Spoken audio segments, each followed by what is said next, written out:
The gun pressed against Luigi Veroni's ribs felt almost comforting. He didn't flinch. The man holding it was already dead, he just didn't know it yet. Luigi's dark eyes remained fixed on the trembling fingers wrapped around the trigger, calculating the exact moment he'd disarm him. But then a sound cut through the tension like a knife. A child's cry. High-pitched, desperate, heartbreaking. Luigi's attention snapped toward the toy store across the street. Through the massive glass windows, he could see a little girl clutching a stuffed unicorn, tears streaming down her face.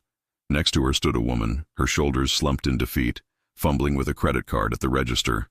The cashier's expression said everything. Declined. Again. "You listening to me, Verone?" The man with the gun hissed. His name was Marco DeLuca, a low-level enforcer who thought ambushing a Mafia boss in broad daylight was a smart career move. It wasn't. Luigi's jaw tightened. The girl's sobs grew louder even through the closed doors of the store.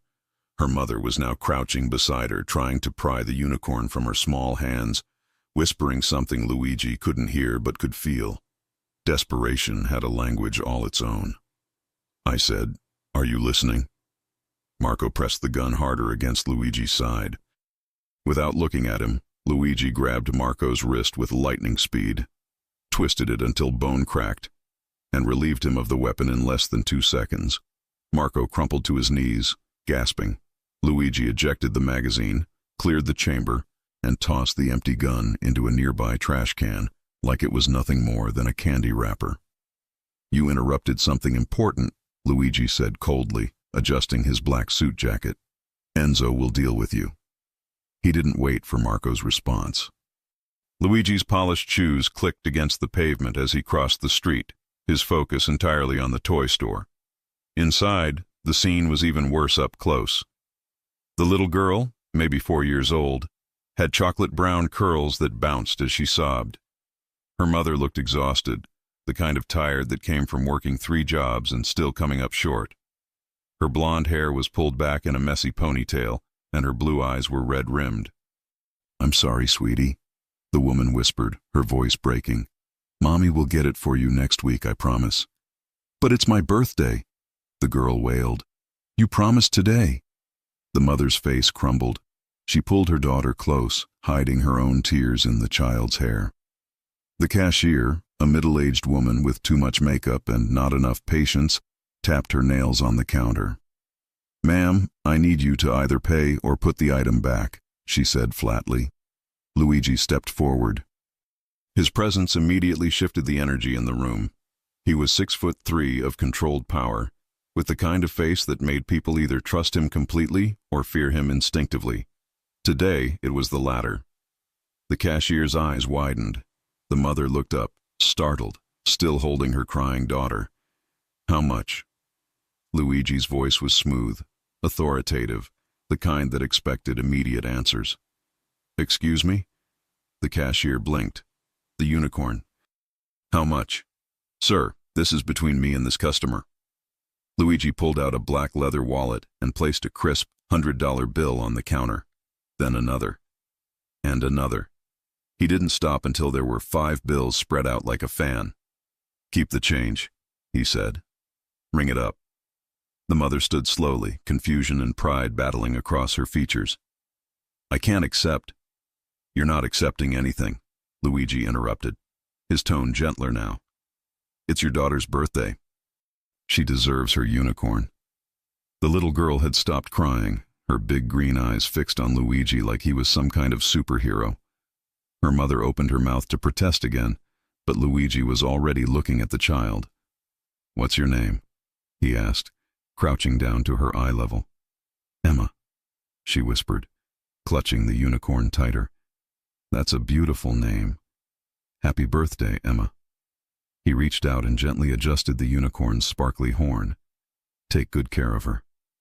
Emma's face broke into the widest smile, dimples appearing in her cheeks.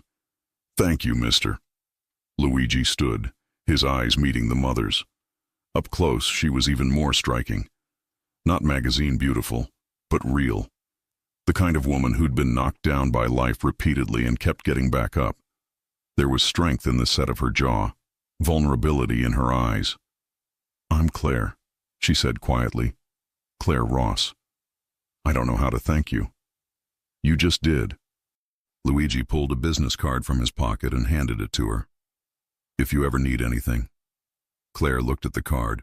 It was simple, elegant, just a name and a phone number. No company, no title. Are you some kind of businessman? Luigi's lips curved into something that wasn't quite a smile. Something like that.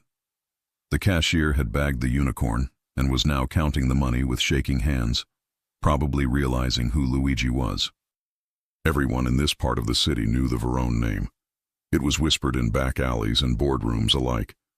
Claire, however, seemed oblivious. She was new here, Luigi guessed. Fresh prey in a city full of wolves. Why did you do this? Claire asked, genuine curiosity replacing the earlier suspicion. Luigi glanced at Emma, who was hugging her new toy and spinning in circles. Because nobody should cry on their birthday, especially not someone that small. There was something in his voice, a hint of an old wound that hadn't quite healed. Claire heard it. Her expression softened. Well, Mr. Verone, Emma and I are very grateful. Luigi, he corrected. And you're welcome, Claire. The way he said her name made something flutter in her chest, which was ridiculous. She'd just met this man, this incredibly handsome, mysterious, slightly dangerous man who'd appeared out of nowhere and saved her daughter's birthday. She clutched the business card tighter. Come on, baby, Claire said to Emma, taking her hand. Let's go celebrate. As they walked toward the door, Emma turned back and waved at Luigi. He waved back, something warm expanding in his chest. It had been a long time since he'd felt anything besides cold calculation. The door chimed as they left. Luigi watched through the window as Claire buckled Emma into a car seat in an old Honda Civic that had seen better days. The bumper was held on with duct tape. Mr. Verone? The cashier's nervous voice pulled him back. I didn't realize it was you. I'm so sorry if I was rude. You were rude to them, not me, Luigi said, his voice dropping to ice. Next time someone's card declines, show some compassion, understood? She nodded frantically. Yes, sir. Of course, sir. Luigi left without another word. Outside, his black Mercedes was idling at the curb, his driver Enzo behind the wheel. Enzo was a mountain of a man, built like a professional wrestler, with a scarred face that told stories he never spoke aloud. He'd been with Luigi for 15 years. Boss, Marco's been dealt with, Enzo said as Luigi slid into the back seat. He's on his way to the docks. Good. Luigi loosened his tie, his mind still on Claire and Emma. Find out everything about Claire Ross. Where she works, where she lives, why her card was declined. Enzo's eyebrows rose slightly. In all the years he'd worked for Luigi, his boss had never shown interest in anyone. Women came and went, transactions more than relationships. This was different. You want protection on her? Enzo asked carefully. Luigi stared out the window at the old Honda pulling into traffic. Not yet, just information. And Enzo? Be discreet. Always am, boss. As the Mercedes glided through the city streets, Luigi replayed the encounter in his mind. Claire's eyes when she looked at her daughter. The way she'd tried to hold it together even when everything was falling apart. The proud tilt of her chin when she'd wanted to refuse his help. Women in Luigi's world were either decorative or dangerous, sometimes both. But Claire was neither.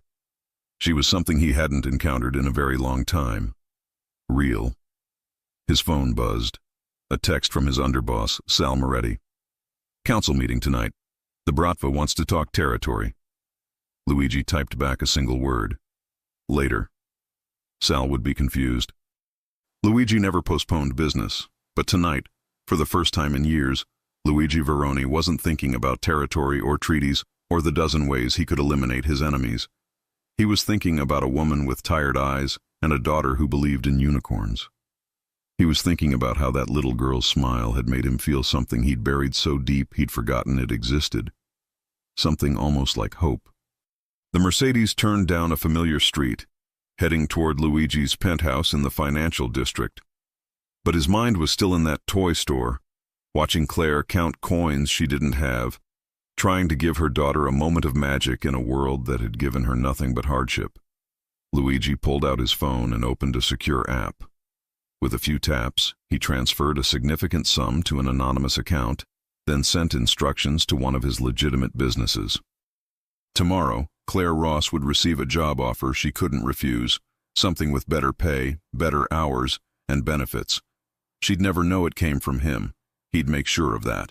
Because Luigi Verone didn't do charity, he made investments, and something told him Claire Ross was going to be the most important investment of his life.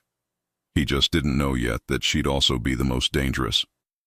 That walking into that toy store would set off a chain of events that would threaten everything he'd built, everyone he protected, and force him to choose between the empire he'd inherited and the family he never knew he wanted. But that realization was still coming. For now, he just knew one thing. He had to see her again.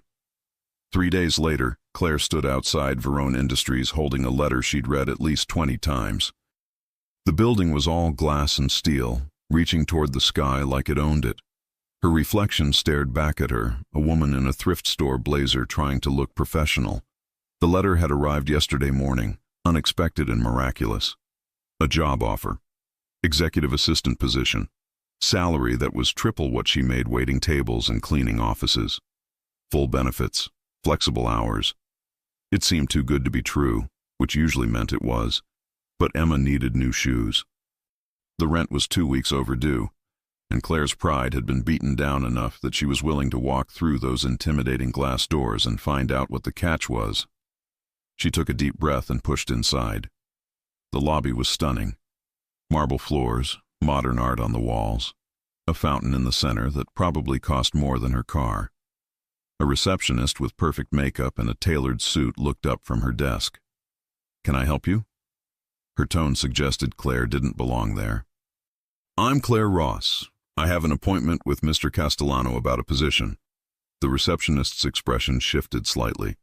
She typed something into her computer, then picked up the phone. "Ms. Ross is here for you, sir." A pause. "Yes, sir. Right away." She hung up and actually smiled this time. 23rd floor. "Mr. Castellano is expecting you." Claire rode the elevator up, her stomach doing flips. The doors opened to reveal an office that looked like something from a magazine. Floor-to-ceiling windows overlooked the entire city. And there, standing by those windows in an expensive suit, was Luigi Verone. Claire froze. "You?" Luigi turned, and that same intensity from the toy store hit her like a physical force. "Hello, Claire. What are you doing here?" She clutched her purse tighter. "I'm supposed to meet Mr. Castellano. Anthony Castellano is my business partner, but the job offer came from me." Luigi gestured to a chair. "Please sit." Claire didn't move. "You set this up." "I did." "Why?" Suspicion crept into her voice. "What do you want from me?" Luigi walked closer, stopping a respectful distance away. "I want to offer you a job, that's all. Nobody just offers someone a job out of nowhere, especially not one that pays this much." Claire waved the letter. "What's the real reason?" He appreciated her directness. Most people were too intimidated to question him. "You need work. I need someone I can trust. Someone who isn't connected to my usual circles." "Your usual circles," Claire repeated slowly. "What kind of business are you in, Luigi?" "Import-export, real estate, investments." "All technically true. I'm very good at what I do." "And what exactly would I be doing?" "Managing my schedule, handling correspondence, coordinating meetings, normal assistant duties." He pulled out a folder and handed it to her. "Full job description is in there, along with the contract." Claire opened the folder, scanning the documents. Everything looked legitimate, professional. The salary made her heart race. With this money, she could get Emma into a better school, fix the car, maybe even save something for the future. "This is too generous," she said. "There has to be a catch." "The catch is that I'm demanding. I expect excellence, loyalty, discretion." Luigi's eyes locked on hers. "Can you provide that?" Claire thought about Emma's face when she'd opened that unicorn.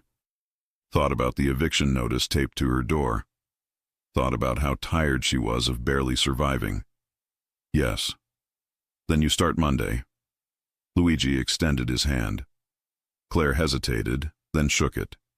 His grip was firm, warm. Something electric passed between them that made her pull away quickly. Luigi felt it too. The corner of his mouth lifted slightly. Enzo will drive you home, he said. I have my car. Enzo will follow you home then. Make sure you get there safely. That's not necessary. Claire.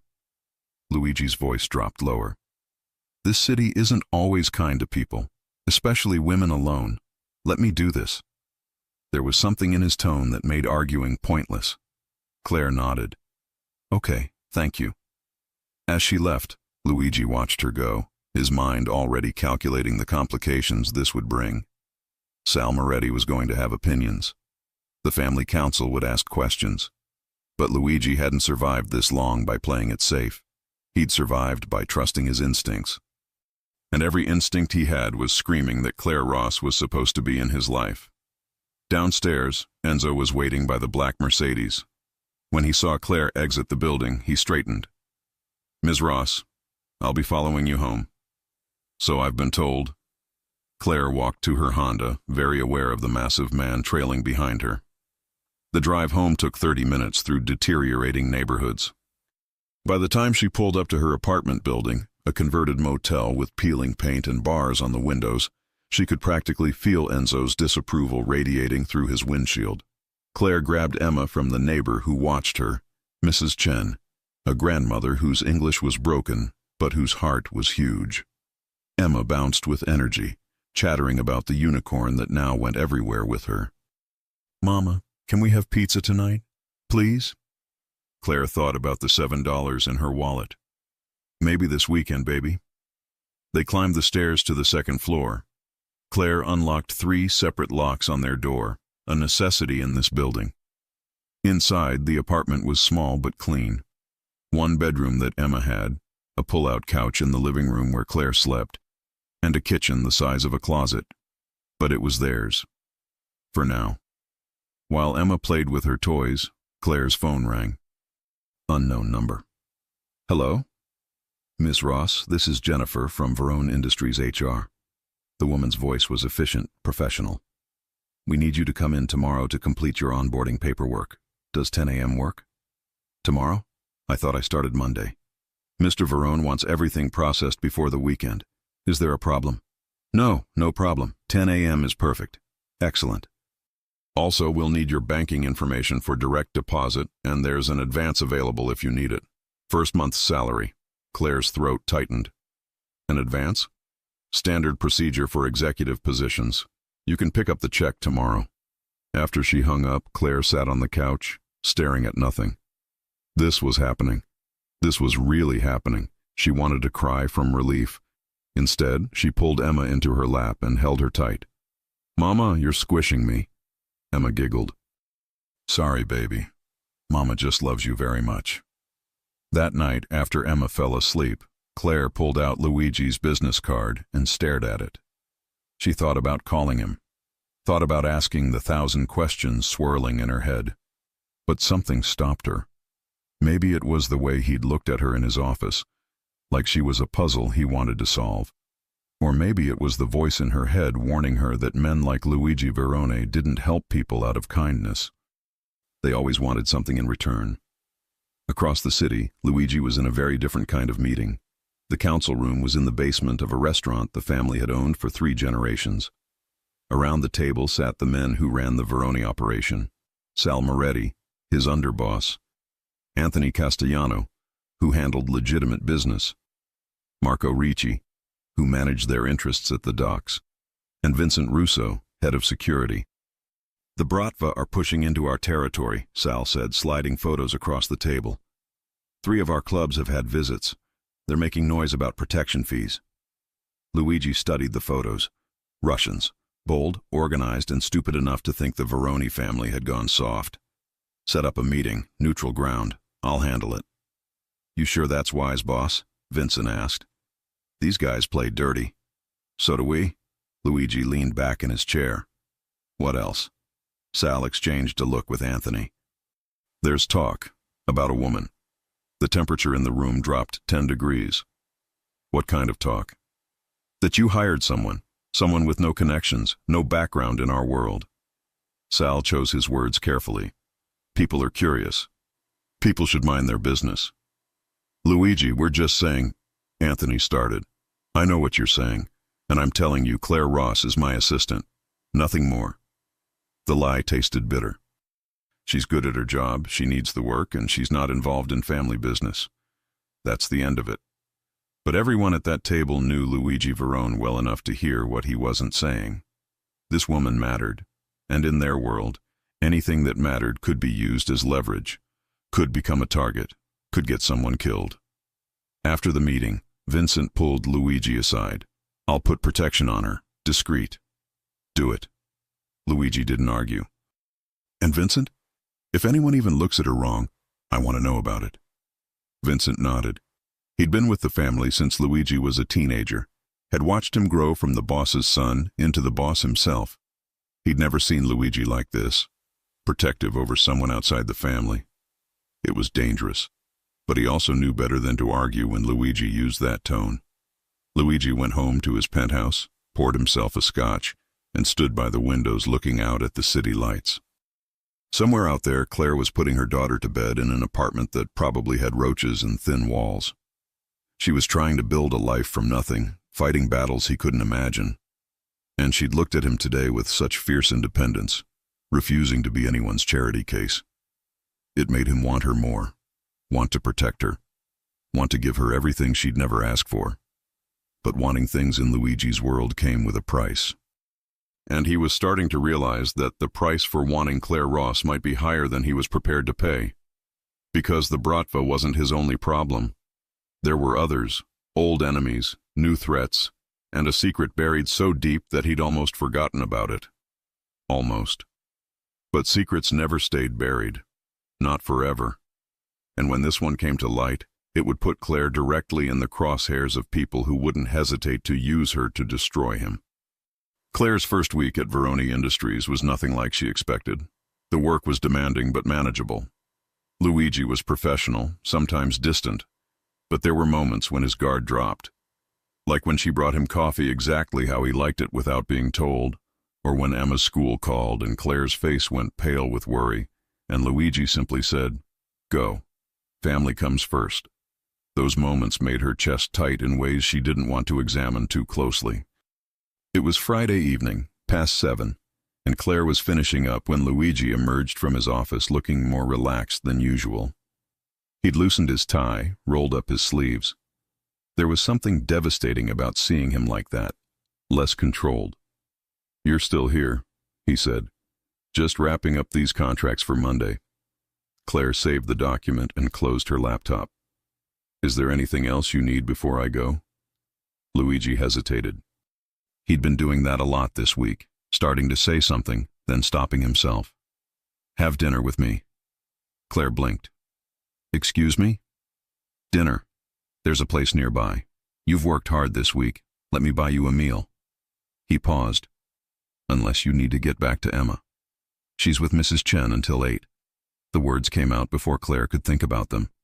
"But I don't think dinner is appropriate. You're my boss." "I'm aware." Luigi grabbed his jacket from the coat rack. "Which is why this is a business dinner. To discuss your performance review. I've been here 5 days. And I have thoughts." He moved toward the elevator, clearly expecting her to follow. After a moment's hesitation, she did. The restaurant was Italian, intimate, with dim lighting and candles on every table. The maitre d' greeted Luigi by name and led them to a private corner booth. Claire felt underdressed in her work clothes, out of place in a restaurant where the cheapest item on the menu could feed her and Emma for a week. "Order whatever you want," Luigi said, noticing her staring at the prices. "This is too much." "Claire," he leaned forward slightly, "stop calculating costs. Just enjoy something for once." She wanted to argue, but the exhaustion of always worrying about money made her defenses weak. When the waiter came, she ordered pasta primavera. Luigi ordered something in Italian that made the waiter's eyes light up with approval. "You speak Italian," Claire observed. "My father made sure of it. Said forgetting your language was forgetting your blood." Luigi's expression darkened briefly. He had strong opinions about a lot of things. Was? Claire caught the past tense. He died 6 years ago. Heart attack. Luigi took a sip of the wine that had appeared without him ordering it. Or that's what the official report said. Claire's stomach dropped. And unofficially? Luigi's eyes met hers, and she saw something dangerous there. Something that reminded her he wasn't just a businessman in an expensive suit. Unofficially, you don't die of natural causes in my family. Not unless you're very lucky or very careful. My father was neither. I'm sorry. The words felt inadequate. Don't be. He made his choices. Luigi shifted the conversation deliberately. Tell me about Emma's father. Claire stiffened. That's personal. So was my father. Fair point. Claire took a breath. His name was Jason. We met in college. I got pregnant junior year. He said all the right things at first. Then when Emma was born and things got real, he left. I haven't heard from him in 3 years. No child support, no birthday cards, nothing. He's a coward. He's a ghost. Claire shrugged, but Luigi could see the hurt beneath it. Emma asks about him sometimes. I don't know what to tell her anymore. Tell her the truth, that some men don't deserve the families they're given. Luigi's voice was rough with something that sounded like anger. Not at her, at Jason, at his own father, at the weight of legacy and failure. Their food arrived, and for a while they ate in comfortable silence. But Luigi kept watching her.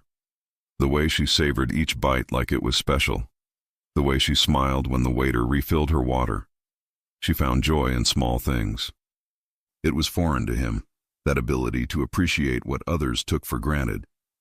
Why did you really hire me? Claire asked suddenly. And don't say it's because you needed an assistant. Luigi set down his fork. You want honesty? Always.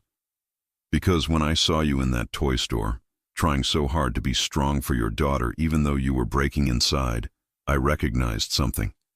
Someone fighting battles nobody sees. Someone who refuses to quit no matter how many times life knocks them down. He paused. I respect that. I wanted to help. And that's all? Claire pressed. Just respect? Luigi's jaw tightened. What do you want me to say, Claire? The truth. The truth is complicated. He signaled for the check. The truth is I have no business being interested in you. You have a daughter, a normal life, and I'm neck-deep in a world that destroys normal. What world? Claire's heart was pounding. What exactly do you do, Luigi? Before he could answer, his phone buzzed. Once, twice, 3 times. Luigi glanced at the screen and his entire demeanor changed. The relaxed man across from her vanished, replaced by someone cold and lethal. I have to go. He threw cash on the table, far more than the bill required. Enzo is outside. He'll take you home. Luigi, what's wrong? Stay with Enzo. Don't go anywhere alone. Do you understand? His hand gripped her arm, urgent. Promise me, Claire. You're scaring me. Promise me. I promise. Her voice shook slightly. Luigi released her and headed for the door, phone already at his ear. Claire sat there for a moment, processing what just happened. Then she grabbed her purse and followed him outside. The black Mercedes was there, Enzo already behind the wheel. But Luigi was nowhere in sight. Another car, a dark SUV, screeched to a stop at the curb. Luigi jumped in and it sped away. Enzo appeared at Claire's side. Ms. Ross. Let's get you home. What's happening? Where's Luigi going? Business. Enzo's expression was granite. Please, Ms. Ross. The car. Claire got in, her mind racing. That phone call had triggered something serious, and the way Luigi had looked at her before leaving, like he was memorizing her face, made her stomach knot with fear. The drive to her apartment took forever. When they arrived, Enzo insisted on walking her up. I'll be outside tonight, he said. You see anything strange? You call this number. He handed her a card with a single phone number on it. Enzo, what's going on? Just precautions, Ms. Ross. Mr. Verone wants to make sure you and your daughter are safe." After he left, Claire locked all 3 locks and checked on Emma, who was sleeping peacefully with her unicorn. Mrs. Chen had left a note saying Emma had been good. Claire tried Luigi's number. It went straight to voicemail. She tried again an hour later. Same thing. At midnight, unable to sleep, Claire stood by her window. The black Mercedes was still parked across the street, Enzo visible in the driver's seat. Whatever Luigi was involved in, it was serious enough to require armed guards, serious enough to put her under protection. And despite every logical thought telling her to run, to quit this job and go back to her safe, struggling existence, Claire found herself worried. Not about herself, about Luigi.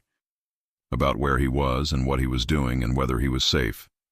Across the city, Luigi definitely wasn't safe. He was in a warehouse by the docks, surrounded by 6 of the Bratva's best men. Their leader, a scarred Russian named Dmitry Volkov, sat on a metal chair like it was a throne. "You have nerve, Verone, coming alone," Dmitry said in heavily accented English. "I'm never alone." Luigi gestured to the shadows where Vincent and 3 others materialized, weapons visible. "Now let's skip the posturing. You wanted a meeting. Here I am." Dmitry smiled, showing gold teeth. "Direct. I like. You know why we're here. Your territory. We want peace." "My territory isn't for sale." "Everything is for sale. Question is price." Dmitry leaned forward. "We hear things about family, about weak spots, about pretty blonde woman who works for you now." Luigi's blood went cold. "What did you say?" "We do research. Claire Ross. Single mother, very beautiful, very vulnerable." Dmitry's smile widened. "We're just saying accidents happen, especially to people who get too close to wrong person." Vincent moved forward, but Luigi held up a hand, stopping him. When Luigi spoke, his voice was soft, deadly. "If you or anyone in your organization goes near that woman or her daughter, I will burn everything you love to the ground. Your clubs, your businesses, your family back in Moscow, everything. Big threats for one woman. Not a threat, a promise." Luigi walked closer until he was inches from Dmitry. "You want territory? Fine. We'll negotiate. But that woman is off limits. You spread the word to every crew, every associate, every person who even knows my name. Claire Ross is under my protection. Touch her, talk about her, even think about her, and you'll learn why people fear the Verone name." Dmitry studied Luigi carefully. In their world, showing attachment was weakness, but Luigi's eyes held no weakness. Only absolute certainty that he would follow through on every word. "Agreed," Dmitry finally said. "Woman is off table. Now we talk territory like civilized men." The negotiation took 2 hours. By the end, Luigi had given up 1 waterfront property, but kept everything else. A strategic loss that prevented a war. As he left the warehouse, Vincent fell into step beside him. "You showed your hand tonight, boss. Now they know she matters. They were always going to find out." Luigi climbed into the SUV. "At least now they know the consequences. And when the next crew comes? The next threat?" Vincent pressed. "You can't protect her from everyone." Luigi stared out the window at the dark city. "Watch me." But Vincent's words echoed in his head during the drive home. Claire had become a liability the moment he'd walked into that toy store. Every enemy he had would eventually realize that hurting her would hurt him, and he had a lot of enemies. The smart thing would be to fire her, send her away with enough money to start over somewhere safe. Cut ties before this got worse. But Luigi hadn't gotten where he was by being smart. He'd gotten there by being ruthless, by taking what he wanted and damn the consequences. And he wanted Claire Ross, wanted her in ways that terrified him, wanted to protect her, provide for her, wake up to her face every morning and know she was safe. It was insane. It was dangerous. It was probably going to get them both killed. But for the first time in his life, Luigi Verone was willing to risk everything for something that wasn't power, or money, or territory. He was willing to risk it all for her. Claire didn't see Luigi for 3 days. He sent messages through Anthony, claiming he was handling urgent matters out of town. But his absence felt wrong, deliberate, like he was avoiding her. Enzo remained outside her apartment every night. Vincent started showing up at the office, always professional but clearly watching her.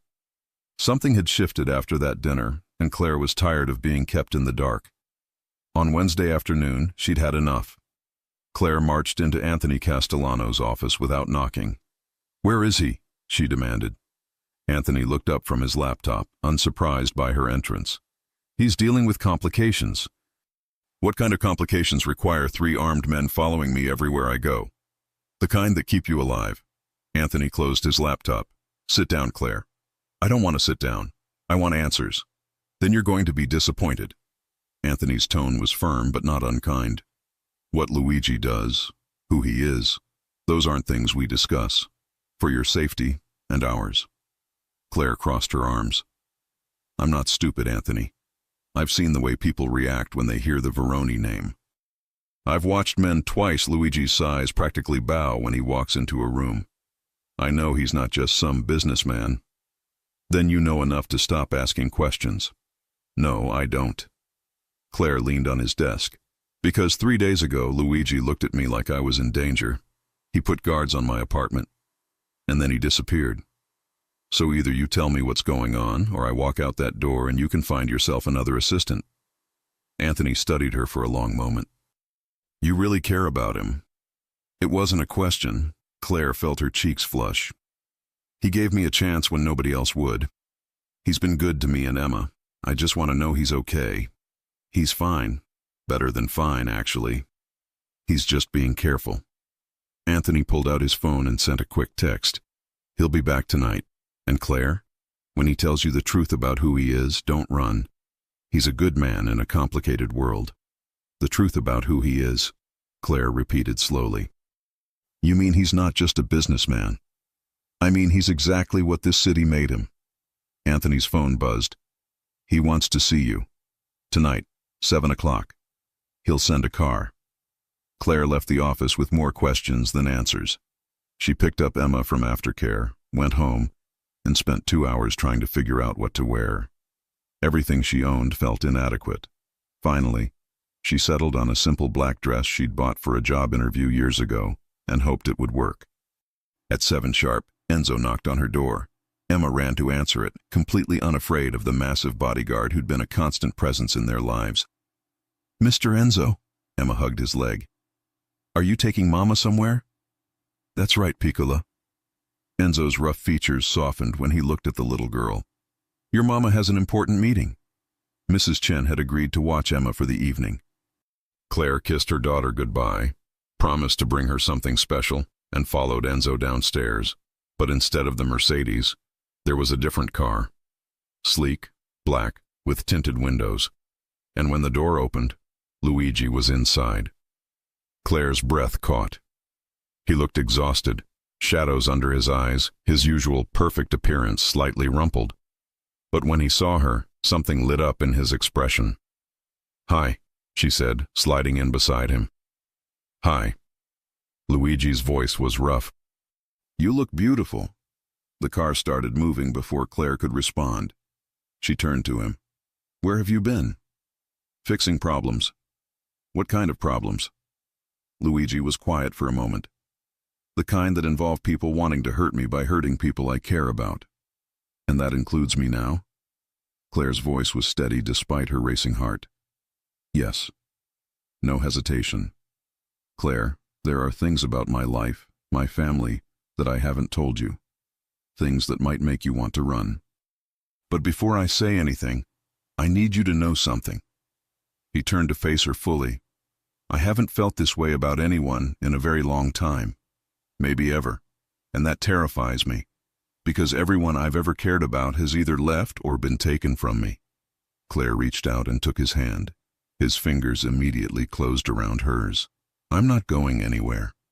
"You say that now." "Luigi, I grew up in foster care. I've been abandoned more times than I can count.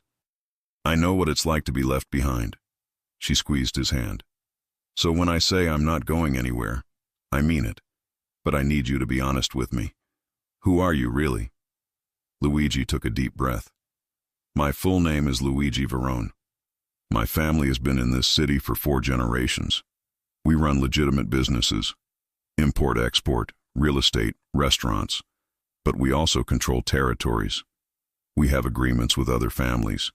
We protect our interests and the people who work for us. He watched her face carefully. The world calls us the Mafia. We call ourselves family. Claire's mind raced, connecting dots she'd been deliberately ignoring. The deference people showed him, the armed guards, the way he'd handled that situation at dinner with one phone call. You're a mob boss. I prefer businessmen with traditional values. Luigi's attempt at humor fell flat. But yes, I'm the head of the Verone family. And before you ask, yes, I've done things. Bad things. Things I'm not proud of. But I've also protected thousands of people.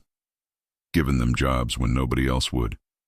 Made sure families could eat, kids could go to school. That doesn't erase the bad things. No, it doesn't. Luigi's grip tightened on her hand. I won't lie to you, Claire. This life is dangerous. There are people who want me dead. And now that you're close to me, they'll see you as a target. That dinner we had, I left because the Russian mob made threats against you. I spent the last 3 days making sure they understood that touching you would be the last mistake they ever made. Claire's stomach dropped. They threatened me.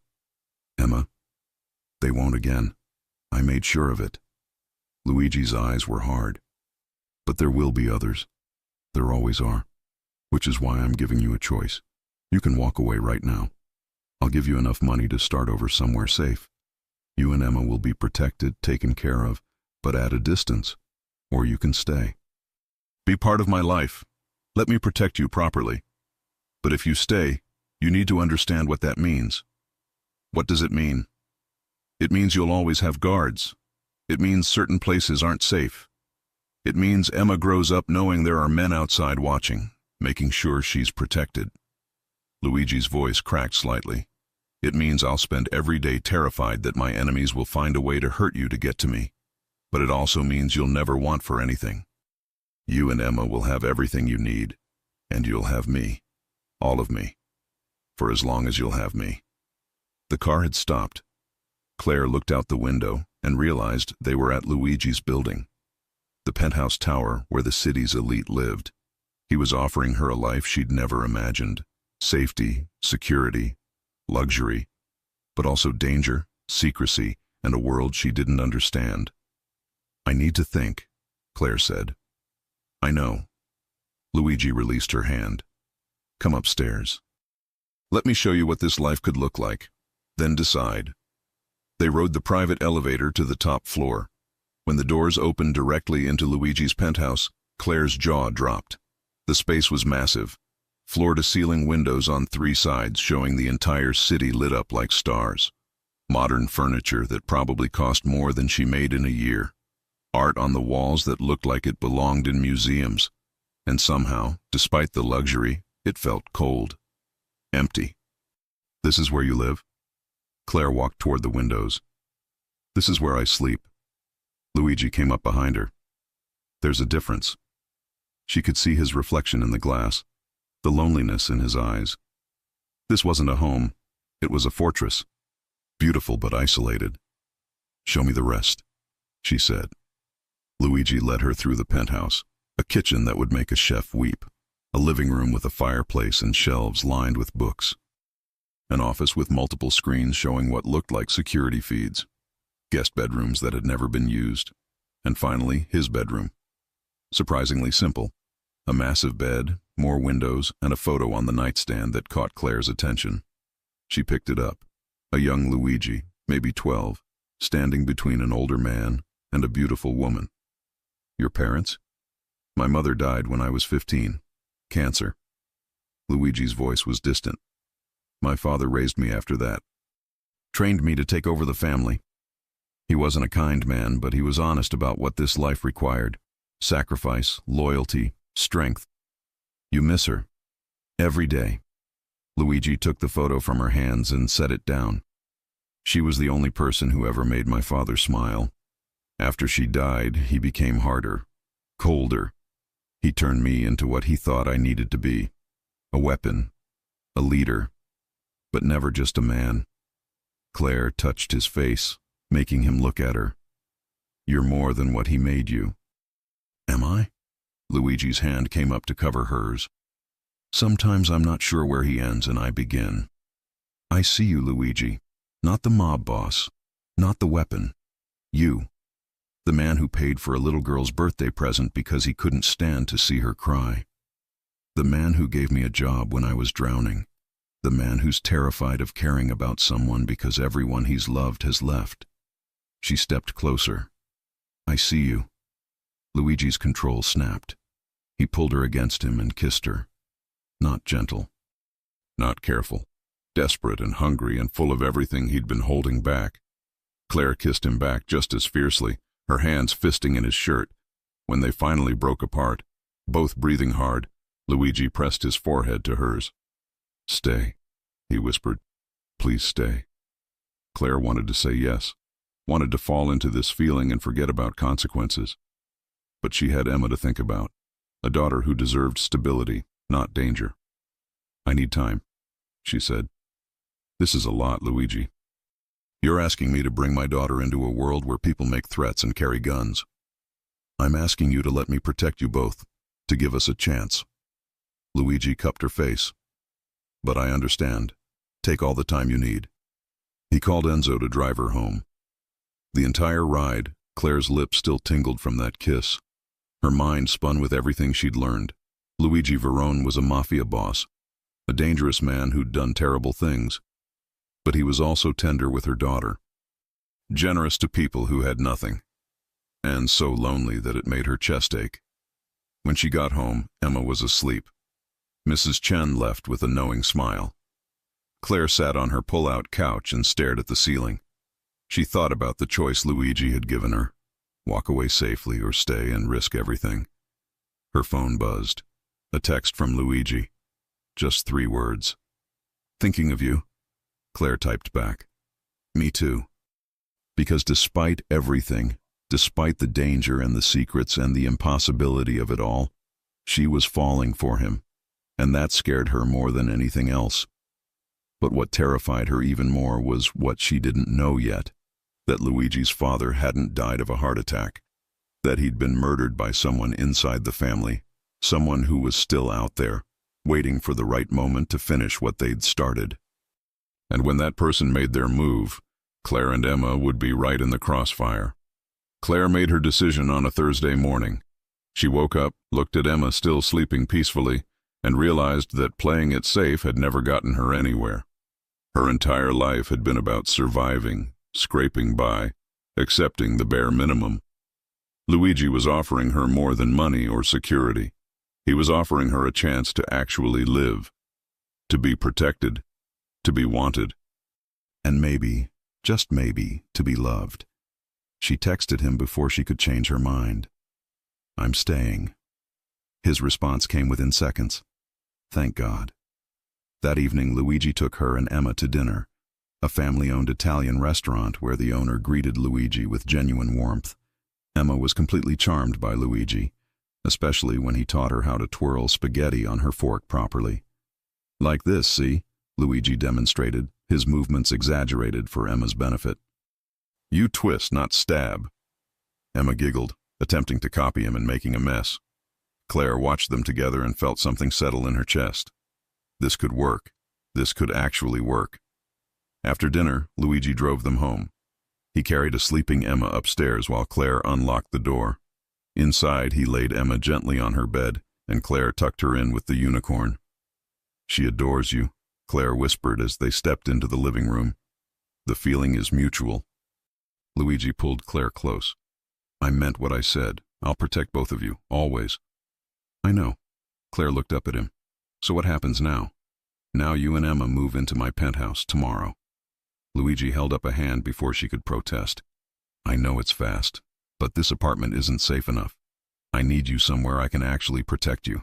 The penthouse has security, cameras, a full team, and there's plenty of space. Emma can have her own room. You can decorate however you want. Luigi, that's too much. It's necessary. His tone left no room for argument. Please, Claire, let me do this. She wanted to argue about moving too fast, about maintaining independence. But the truth was, she'd been looking over her shoulder ever since learning about the Russian threat. And the thought of Emma being safer made the decision easier. Okay, she agreed. But Emma keeps her unicorn in her room. Luigi smiled, really smiled, and it transformed his entire face. Deal. The next day was chaos.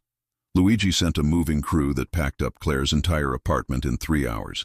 Everything she owned fit into one truck. It was humbling and freeing at the same time. By evening, they were settled into the penthouse. Emma's new bedroom was twice the size of their old apartment, with windows overlooking the city and a bed that felt like sleeping on clouds. "Mama, is this really ours?" Emma asked, eyes wide. "For now, baby." Claire sat on the edge of the bed. "Mister, Luigi is letting us stay here where it's safe. Because he loves you." Claire's breath caught. "What makes you say that?" "Because he looks at you the way Prince Eric looks at Ariel." Emma stated it like it was obvious.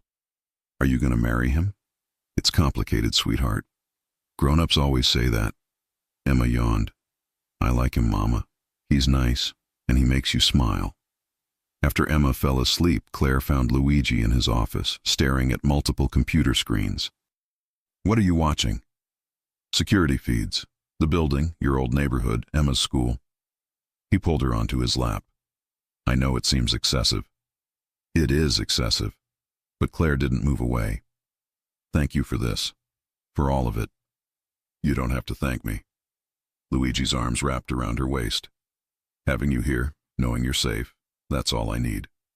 They sat like that for a while, comfortable in the silence.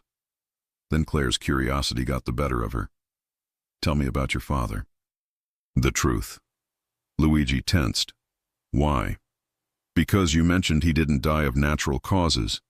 And if we're doing this, really doing this, I need to know what I'm walking into." Luigi was quiet for so long Claire thought he wouldn't answer. Then he started talking. "My father, Salvatore Verone, ruled this family for 30 years. He was brutal, efficient, and absolutely loyal to his own. 6 years ago, we were in the middle of negotiations with the Colombo family. Merger of territories. Big deal. My father went to a meeting at one of our restaurants. Private room. 4 of our men with him. What happened? Someone poisoned his wine, slow acting. By the time symptoms showed, he was already dying. We got him to a hospital, but there was nothing they could do." Luigi's voice was emotionless, but Claire could feel the tension in his body. "The restaurant was owned by us. The wine came from our supplier. The men with him were all vetted, trusted soldiers." "Which meant the killer was someone inside our organization, someone my father trusted?" Claire's blood ran cold. "Did you find out who?" "No, and that's what keeps me up at night." Luigi turned her to face him. "Whoever killed my father is still out there, still in the family, waiting. I've investigated, interrogated, watched everyone closely, but they're smart, patient, and they're definitely still planning something." "Why are you telling me this?" "Because if something happens to me, you need to know who to trust. Enzo, Vincent, Anthony. Nobody else. Not Sal. Not any of the other men. Those 3 will get you and Emma somewhere safe." Luigi's eyes were intense. "Promise me if anything happens, you'll go to them." "Nothing's going to happen to you." "Promise me, Claire." "I promise." She kissed him, needing to erase the fear in his eyes. Luigi kissed her back, and this time it didn't stop. They made it to his bedroom, clothes disappearing between kisses. That night, Claire fell asleep in Luigi's arms, feeling safer and more terrified than she'd ever been in her life. The next 2 weeks were perfect, almost too perfect. Claire settled into a routine. Emma loved her new school, closer to the penthouse and significantly better than her old one. Claire continued working as Luigi's assistant, but now they went home together, had dinner together, tucked Emma in together. They were becoming a family, even if nobody said it out loud. But perfection never lasted. Not in Luigi's world. It was a Tuesday afternoon when everything went wrong. Claire was at the office, reviewing contracts, when Anthony burst in looking pale. "Where's Luigi?" he demanded. "Meeting with investors downtown." "Why? What's wrong?" "Emma's school. There was an incident." Anthony was already moving. "Come on." Claire's heart stopped. "What kind of incident?" "A man tried to pick her up. Said he was her father. The school didn't release her, called the police. But Claire, the description they gave, it wasn't random. They rushed to the school with Vincent driving at illegal speeds. Police cars were already there. Claire ran inside, finding Emma in the principal's office with a female officer. The moment Emma saw her, she burst into tears. "Mama!" Claire scooped her up, checking her for injuries.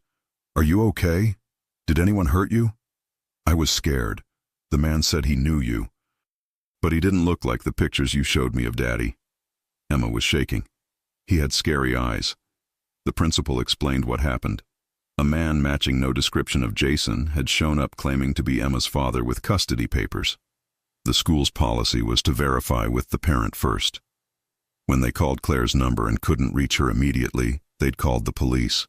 The man had disappeared before they arrived. Vincent was already on the phone with Luigi, who apparently lost his mind.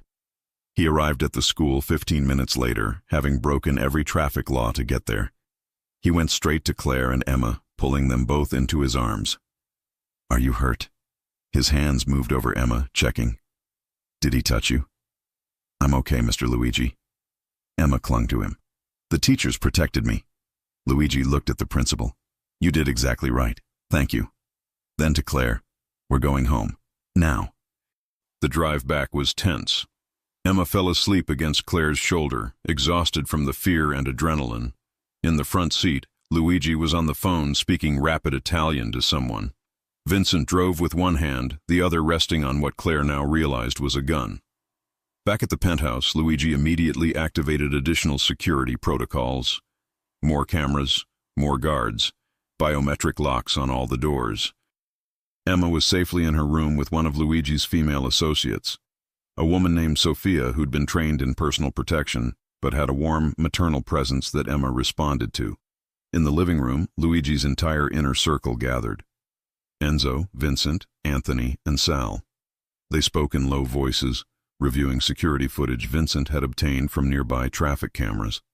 Claire watched from the doorway until Luigi noticed her. "You should rest," he said. "I want to know what's happening." Claire walked into the room. "That man came for my daughter." Sal Moretti looked at Luigi. "She doesn't need to be here for this." "Yes, I do." Claire's voice was steel. "That's my child. I have a right to know who's threatening her." Luigi nodded. "Show her." Vincent pulled up an image on his tablet. A man, mid-40s, dark hair, scarred face. Claire had never seen him before. "Who is he?" "His name is Luca Moretti, Sal's cousin." Luigi's eyes cut to Sal. "And apparently someone who's forgotten where his loyalties lie." Sal looked genuinely shocked. "Luigi, I had no idea. Luca was supposed to be in Chicago." "Well, he's not in Chicago. He's here, going after Claire's daughter." Luigi's voice was lethal. "The question is why? What does he gain from this?" "Leverage," Anthony said quietly. "If he has Emma, he has control over you. Nobody's getting Emma." Luigi's fist slammed on the table. "Find him. Use every contact, every resource." "I want Luca Moretti found within 24 hours. The men dispersed to their assignments. Sal remained. "Luigi, I swear on my life, I didn't know. Your family, your responsibility." Luigi's eyes were cold. "Fix it, Sal, or I'll assume you were involved." After Sal left, Claire touched Luigi's arm. "You really think Sal's involved?" "I don't know what to think anymore." Luigi pulled her close. "But I know this. That attempt on Emma? That was a message. Someone's making a move. And they're using you and Emma to get to me. So what do? We end this." Luigi's expression was grim. "Whatever's been brewing for the last 6 years, whoever killed my father and has been waiting in the shadows, They've finally shown themselves. And when we find them, I'm going to make sure they regret ever learning your name." That night, Claire lay awake in Luigi's bed while he sat in a chair by the window, watching the city like a sentinel. She understood now what he'd tried to warn her about. This life came with real danger, real threats, people who'd hurt a child to accomplish their goals. But she also understood something else. Luigi would burn the entire world down before he let anyone touch her or Emma.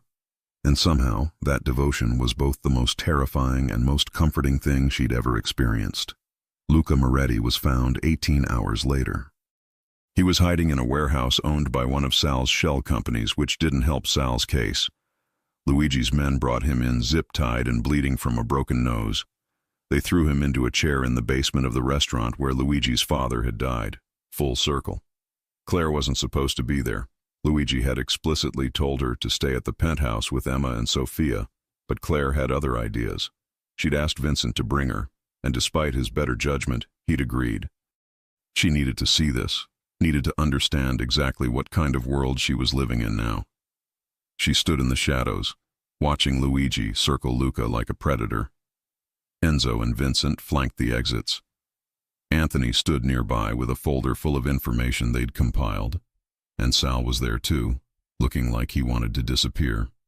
"You made a mistake going after the girl," Luigi said, his voice calm. Too calm. That was personal. Luca spit blood on the floor. It was supposed to be. "She's your weakness. Everyone can see it." "Who sent you?"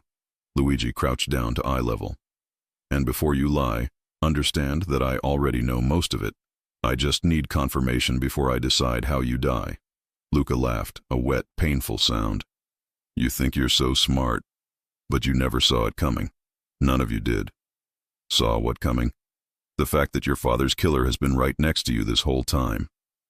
Luca's eyes cut to someone behind Luigi. Claire's heart stopped. Luigi stood slowly, following Luca's gaze.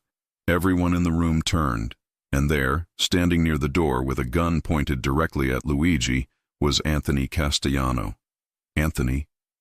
Luigi's voice was barely a whisper. "No. I'm sorry, Luigi, I really am."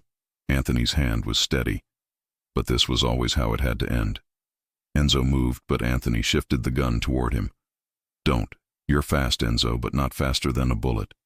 Everyone stay exactly where you are." Claire pressed herself further into the shadows, praying Anthony hadn't noticed her. Her mind raced. Anthony, Luigi's business partner, his friend, the man he'd trusted with everything. "Why?" Luigi's voice cracked. "My father trusted you. I trusted you. Your father was a dinosaur, stuck in old ways, old rules. He refused to expand, refused to modernize." Anthony's expression was cold. "I spent 20 years building the legitimate side of this business while he played mob boss. When I suggested we pivot, focus on legal operations, he laughed at me, said I'd gone soft. So you killed him.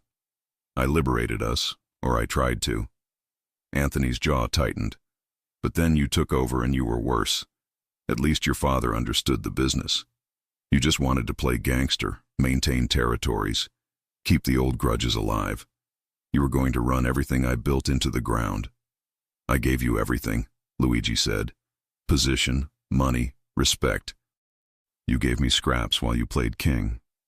Anthony gestured with the gun. "And then you had to go and fall in love. Had to make yourself vulnerable. That woman and her kid were the perfect opportunity. Take them, control you, then take over the family. It was a solid plan." "Was?" Vincent asked quietly. "Until Luigi turned this place into a fortress. Until he put guards on everyone. Made it impossible to get to them."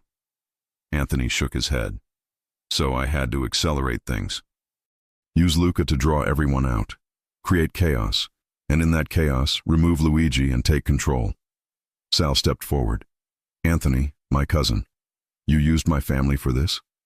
Your cousin is an idiot who'd do anything for money. Just like you, Sal. Both of you so easy to manipulate." Anthony smiled. "It's almost sad." "You won't get away with this," Luigi said. "You kill me, the family will hunt you forever." "Will they?" Or will they see that I'm offering something better? Legitimate business. Real money. No more wars, no more violence.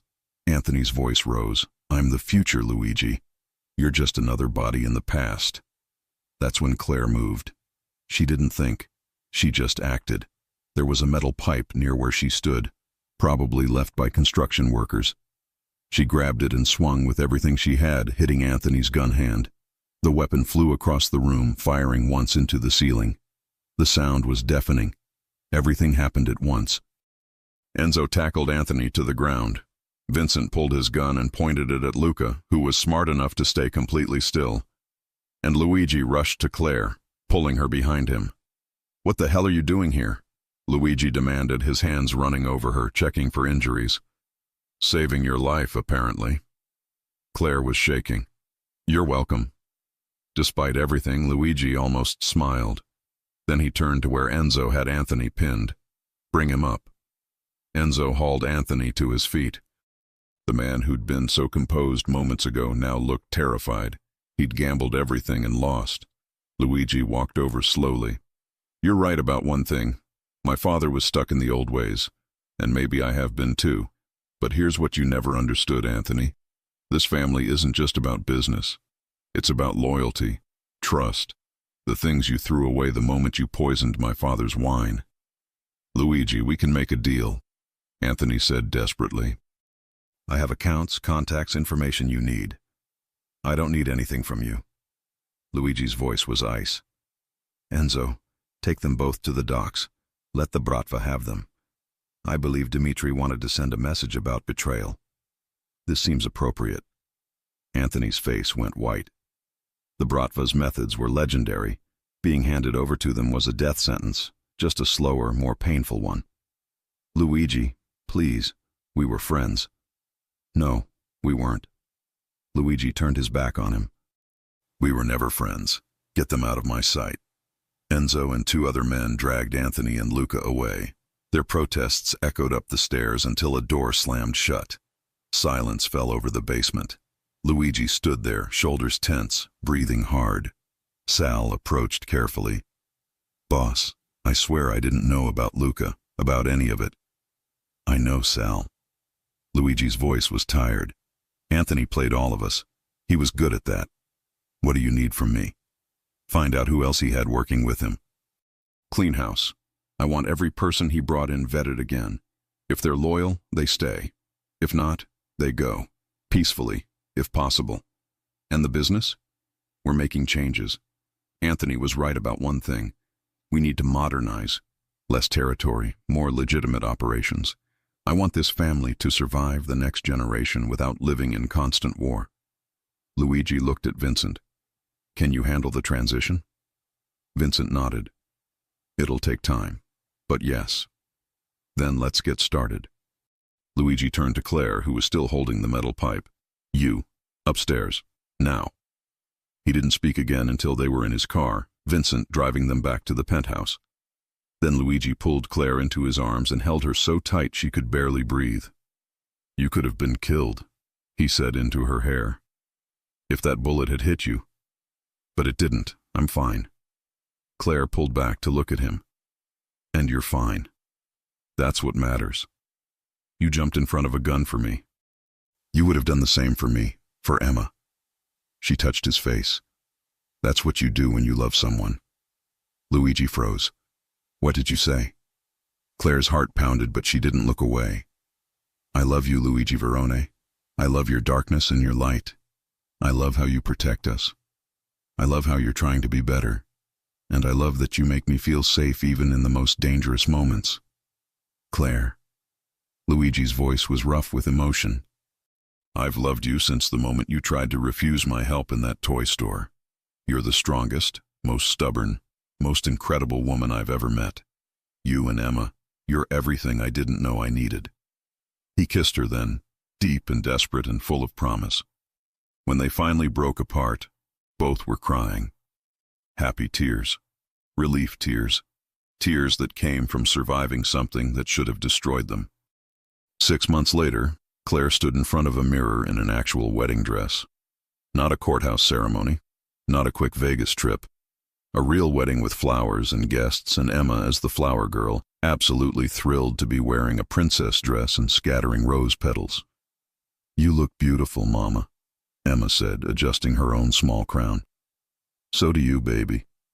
Claire couldn't stop smiling. "You ready to do this?" "Are you?" Emma asked with surprising wisdom for a 5-year-old. "More than anything." The ceremony was at a private estate outside the city.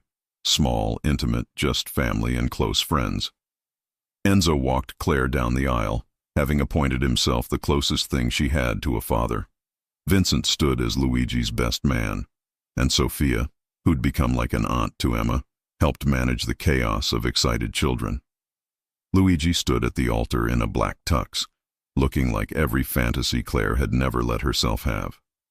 When he saw her, his expression transformed into something so tender it made her chest ache. The ceremony was traditional, beautiful. When the priest asked if anyone objected, Emma shouted, "Nobody better!" and everyone laughed. And when Luigi slid the ring on Claire's finger, his hand shook slightly.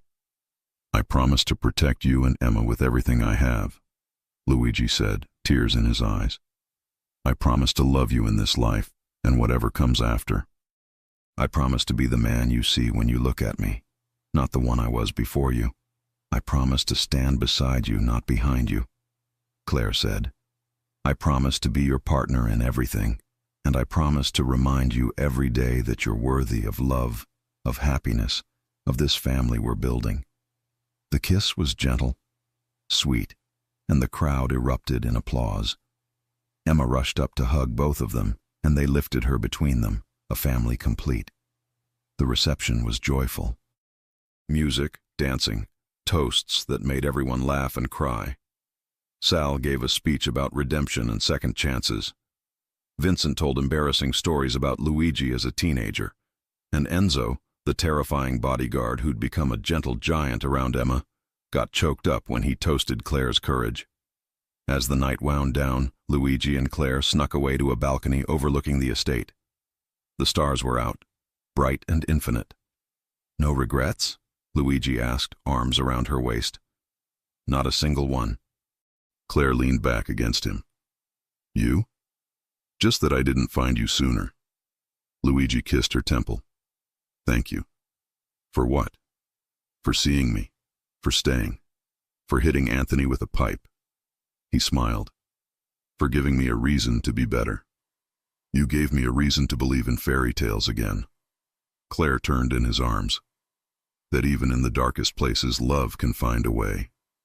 Inside, they could hear Emma laughing as Enzo taught her some kind of card game.